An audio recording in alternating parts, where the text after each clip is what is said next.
السلام علیکم دوستو، میرے چینل میں خوش آمدید۔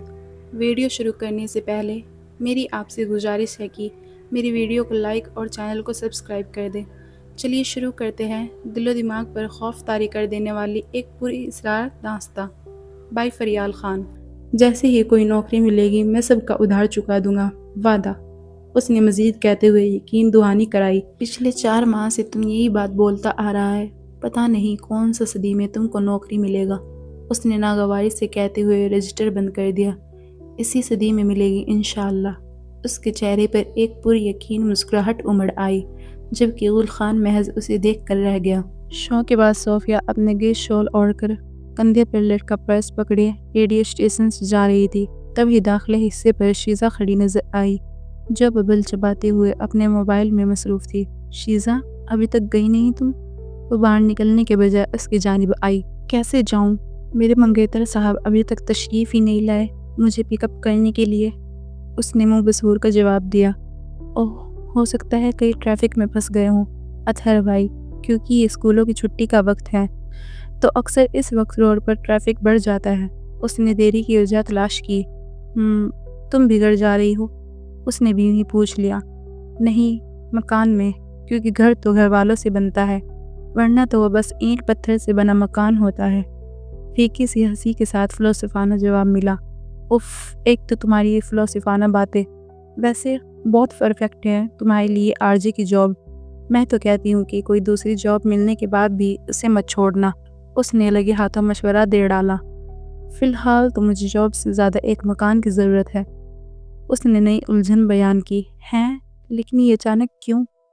اسے حیرت ہوئی۔ دراصل ابھی جہاں میں رہ رہی ہوں وہاں کی مالک مکان نے مجھے 1 ہفتے کے لیے اندر گھر خالی کرنے کے لیے حکم دے دیا ہے، کیونکہ انہیں گھر ڈیمولیش کروانا ہے۔ اس نے اصل بات بتائی۔ یار، یہ تو بہت کم ٹائم ہے، کم از کم 1 ماہ کا وقت تو دینا چاہیے۔ اسے سخت تعجب ہوا۔ وہ مالک مکان ہے، وہ بھی بہت خڑوس قسم کی، اسی لیے جو دل چاہے کر سکتی ہے۔ اس نے بے بسی سے کندھے اچکائے۔ ایک تو ویسے ہی گھر ملنا اور اپنے بجٹ میں ملنا آسان نہیں ہوتا، اوپر سے اتنے شارٹ نوٹس پر تو ناممکن ہی لگ رہا ہے۔ اسے در حقیقت افسوس ہوا۔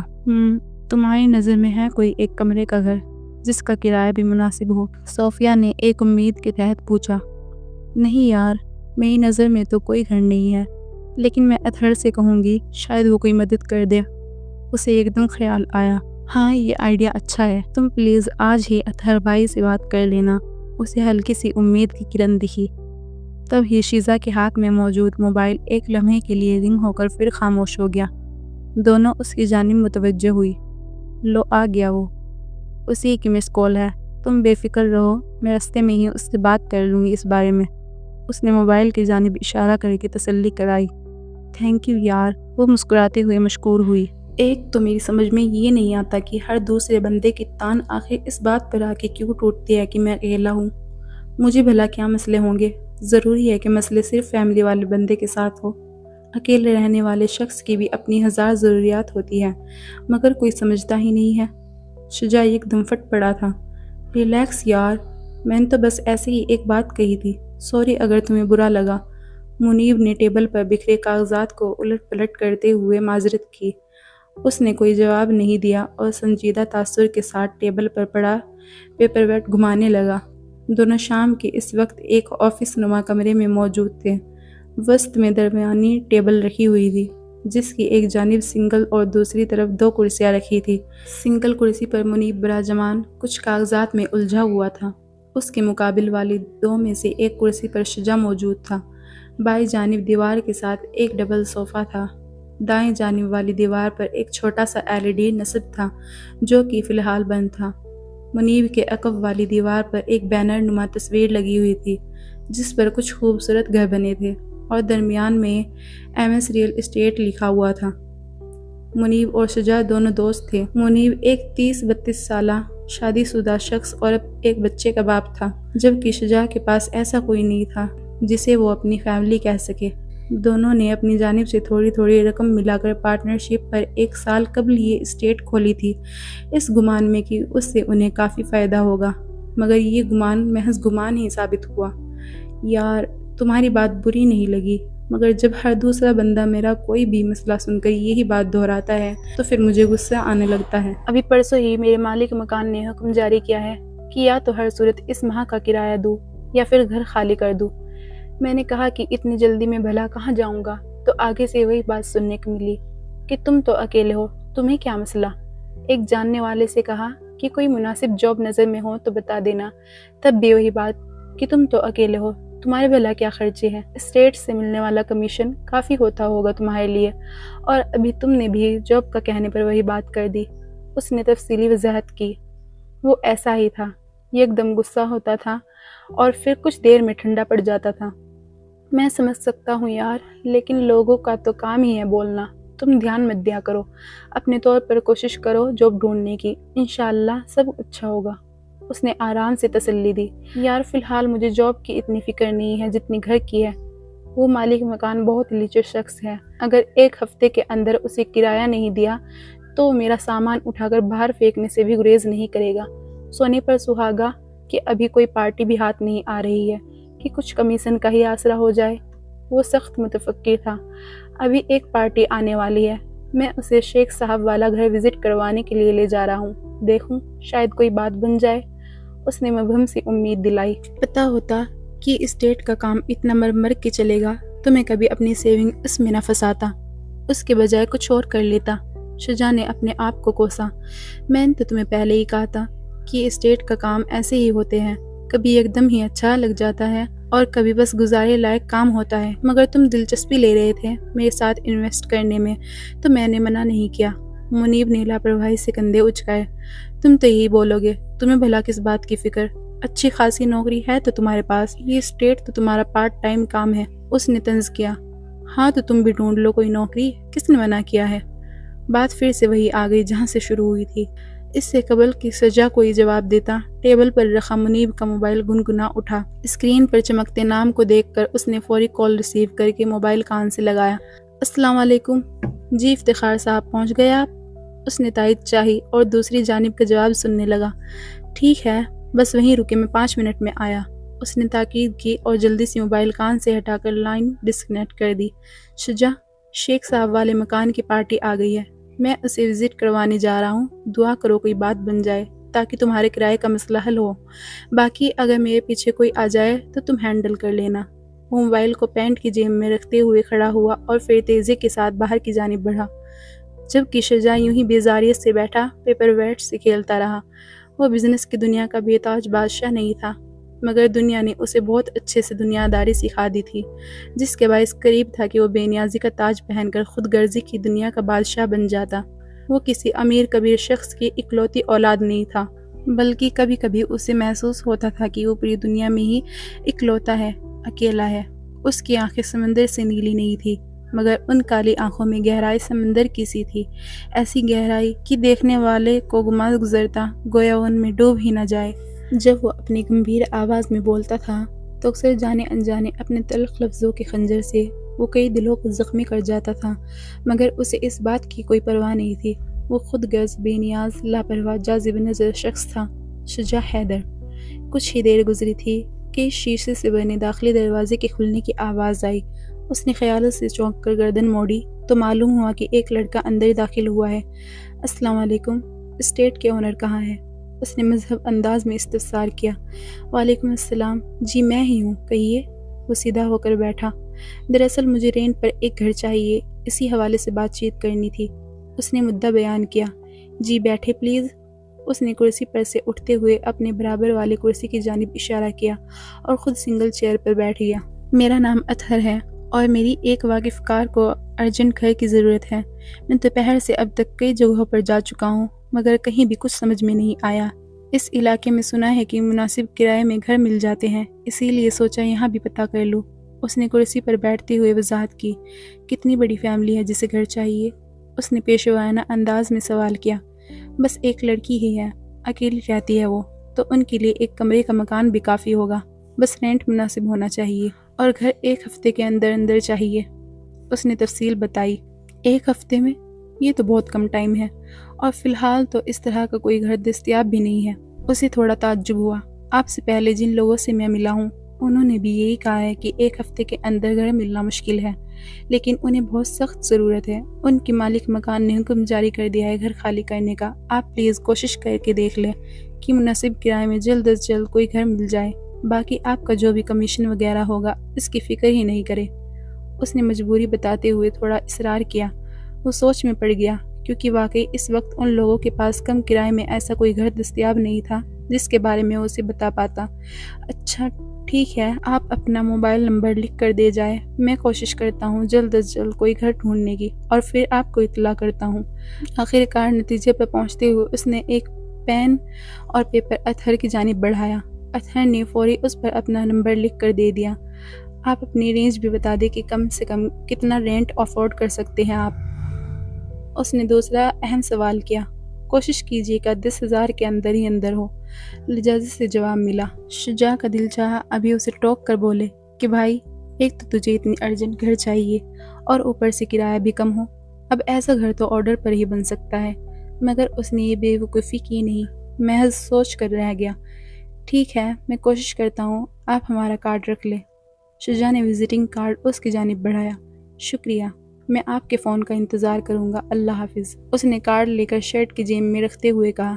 شجاع نے محض اسبات میں سر ہلانے پر اکتفا کیا، جس کے بعد اطہر وہاں سے چلا گیا۔ اس کے جانے کے بعد شجاع پھر کرسی کی پشت سے سر ٹکائے کسی گہری سوچ میں گم تھا۔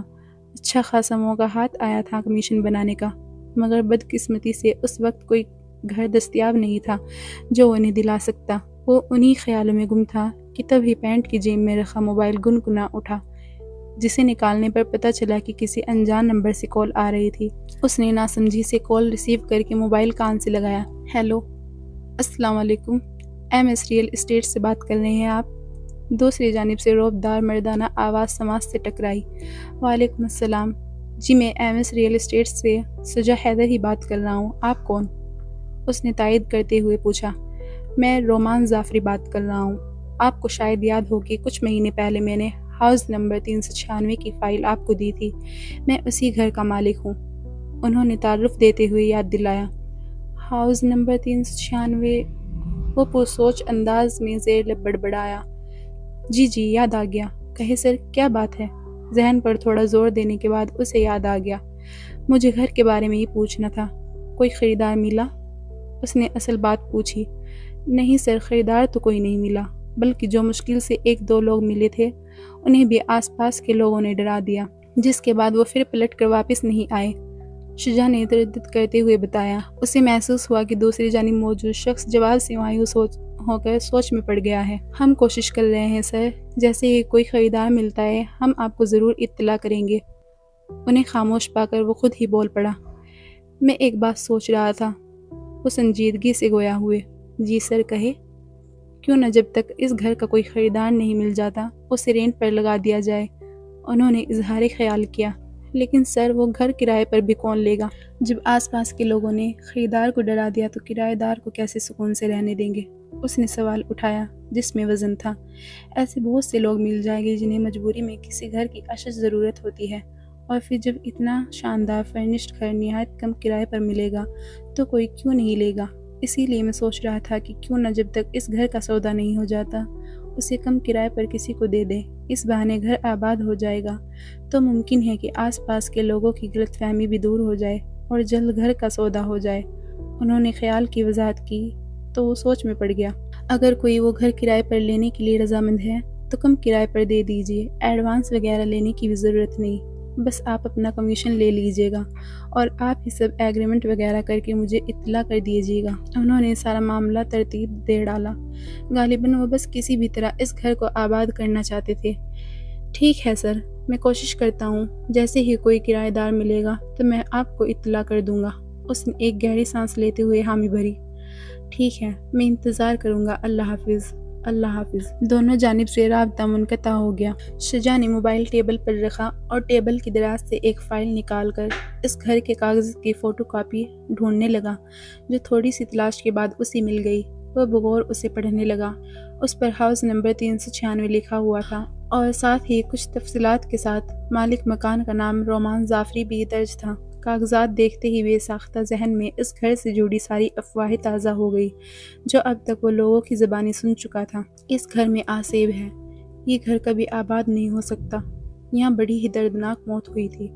رات میں یہاں سے عجیب عجیب آوازیں آتی ہیں، کبھی کسی کے رونے چلانے کی تو کبھی پیانو بجنے کی۔ یہ ساری باتیں اس نے کئی لوگوں سے مختلف اوقات میں کبھی نہ کبھی اس گھر کے متعلق سن رکھی تھی۔ وہ چند لمحے تو یوں ہی بغور کاغذ کو ہاتھ میں پکڑے پرسوچ انداز میں دیکھتا رہا، پھر انہیں بھی وہیں میز پر رکھ دیا۔ ذرا فاصلے پر ایک کاغذ پڑا تھا جس پر کچھ دیر قبل ہی اطہر اپنا نمبر درج کر کے گیا تھا۔ میری ایک واقف کار کو ارجنٹ گھر کی ضرورت ہے، آپ پلیز کوشش کر کے دیکھ لیں کہ مناسب کرائے میں جلد از جلد کوئی گھر مل جائے، باقی آپ کا جو بھی کمیشن وغیرہ ہوگا اس کی فکر ہی نہیں ہے۔ اسے اطہر کی بات یاد آئی، اگر کوئی وہ گھر کرائے پر لینے کے لیے رضامند ہے تو اسے کم کرائے پر دے دیجیے، ایڈوانس وغیرہ لینے کی ضرورت نہیں ہے، بس آپ اپنا کمیشن لے لیجیے گا۔ پھر ذہن میں رومان جعفری کی آواز ابھری، یکدم ہی کڑی سے کڑی ملی اور ایک کوندا لپکا۔ اسے ایک حل مل گیا تھا جو سارے مسئلے حل کر سکتا تھا۔ ایک گہری سانس لے کر کسی نتیجے پر پہنچتے ہوئے اس نے کرسی کی پشت سے ٹیک لگائی، ساتھ ہی اس کے ہونٹوں پر ایک مبہم سی فاتحانہ مسکراہٹ بھی در آئی تھی۔ آہستہ آہستہ سرکتے ہوئے سورج اب مکمل طور پر مغرب کی آغوش میں جا سویا تھا، جس کے بعد رات نے اپنی زلفیں ہر سو بکھیر دی تھی۔ یہ ایک چھوٹا سا کمرہ تھا جہاں سامان کے نام پر ایک سنگل بیڈ، ایک چھوٹی سی الماری اور 2 لکڑی کی کرسیاں تھیں۔